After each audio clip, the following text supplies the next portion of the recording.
আমাদের সকালের ব্রেকফাস্ট ঘুগনি, কালকে রাতের মানে অমাবস্যা ছিল বলে ঘুগনি করেছিলাম।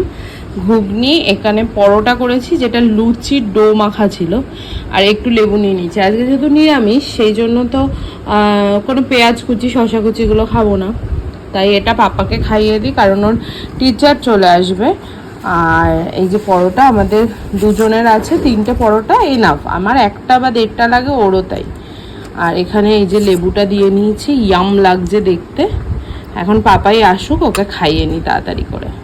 আর তোমরা অনেকেই ভাবতে পারো এইটুকু ঘুগনি কেন, কালকে রাত থেকে যেটুকু বেঁচেছে সেইটুকুই খেয়ে নিচ্ছি দুজনে মিলে ভাগ করে। ঘুগনিটা না কালকে ইয়াম হয়েছিল, মানে লুচি দিয়ে খেতে তো ভালো লাগছিল, আজকে পরোটা দিয়ে খেতেও খুব ভালো লাগছে। মানে আমি টেস্ট করে তোমাদের বলছি ইয়াম লাগছে।